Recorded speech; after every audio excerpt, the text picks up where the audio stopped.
Assalamu alaikum ji. This is Dr. Salma Malik. I'm a professor at the Department of Defense and Strategic Studies, Qaid-e-Azam University, and today I'm going to discuss with you the Indus Water Treaty and the violations and implications of the violations of Indus Water Treaty, which is leading us to a situation which one can very commonly call as the water wars. One of the main contentious issues that India and Pakistan share, and which had been a contested issue much earlier, and it is now once again rearing its head, is the sharing of the river water system between India and Pakistan. India, being an upper riparian country,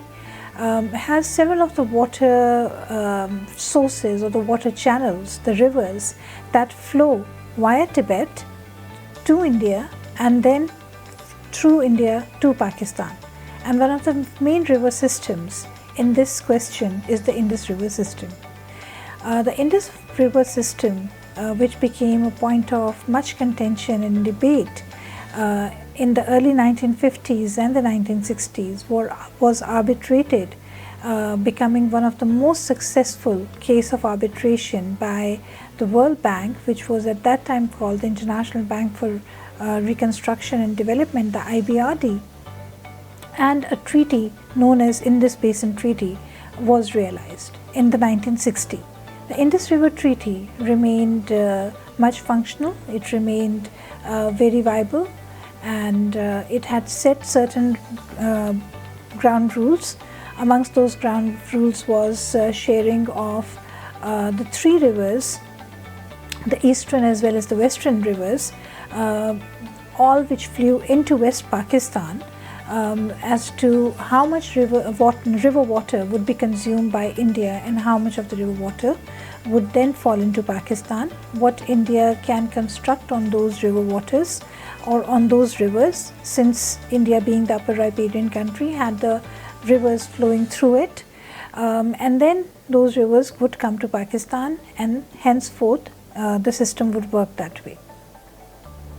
This particular treaty was, as I said, touted as a very successful treaty, but one should also realize that Indus River Treaty is not the only treaty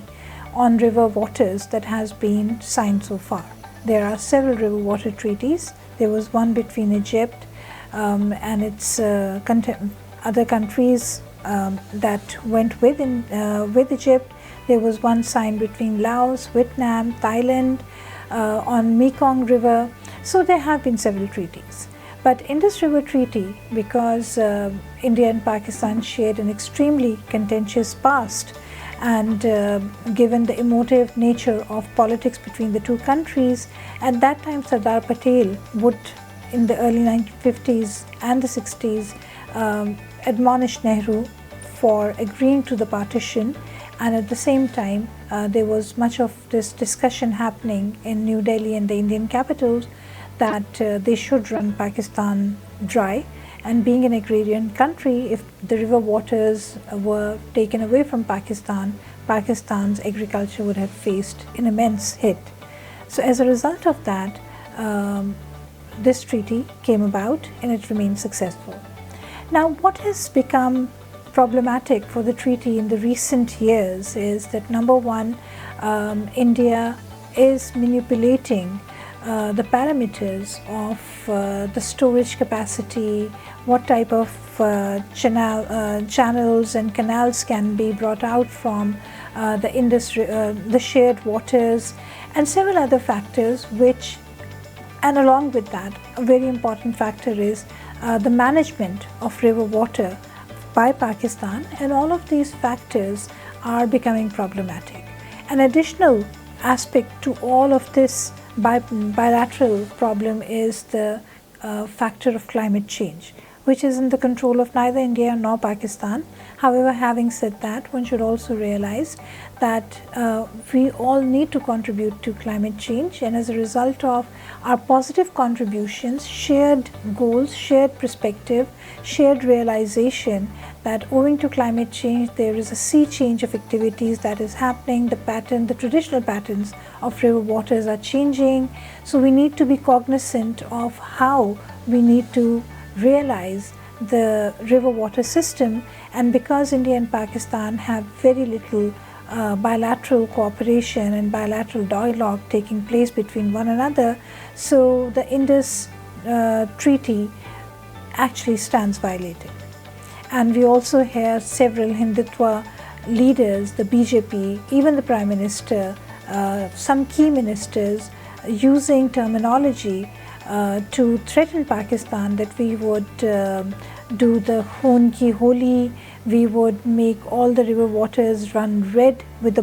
blood of the Muslims and the Kashmiris, we would dry up Pakistan's agricultural lands, and this is going to be a much triumphant action from our end, and we have all the right to do that,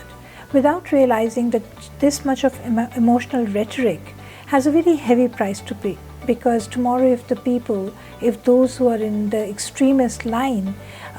they actually decide to do what they're planning, what the government or the policymakers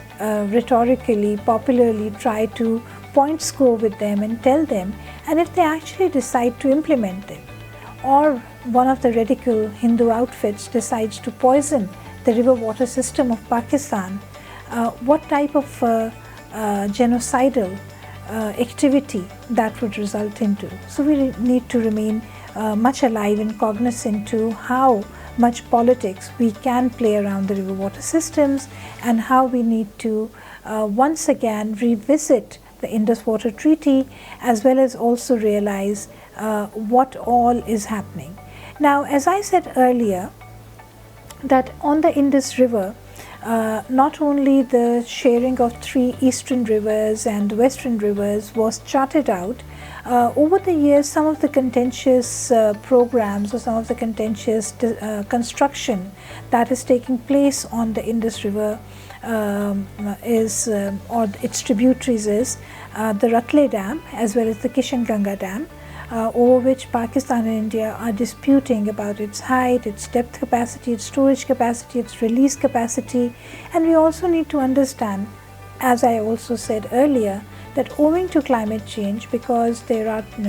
the rain patterns have become very different, there is a lot of flash flooding that takes place. So how much water needs to be released, how it is supposed to be released, the commissioners on both sides, in India as well as in Pakistan, they were established as a result of the IWT, the Indus Water Treaty, and all of these things had been charted out. And we see that there is a willful violation from the upper riparian country India from time to time, just to play politics or to appease domestic constituencies which are radically, rabidly anti-Pakistan. And that gives rise to immense problems. And as and how we progress in time, with populations growing on both sides, both India and Pakistan's need for more river water is going to enhance. And if we don't manage, if we do not manage the river waters, the water that comes to us, because we are still taking water as a faction which is, or as a factor which is easily available, and it is not going to dry up. Because what we don't realize is that these abnormal rain patterns which fill up our water reservoirs from time to time and then they dry up, are eventually going to dry up. They are going to give rise to drought-like situations and conditions. And if we don't store waterage, if we don't become religious about water management, then tomorrow any of the agriculture, the water needed to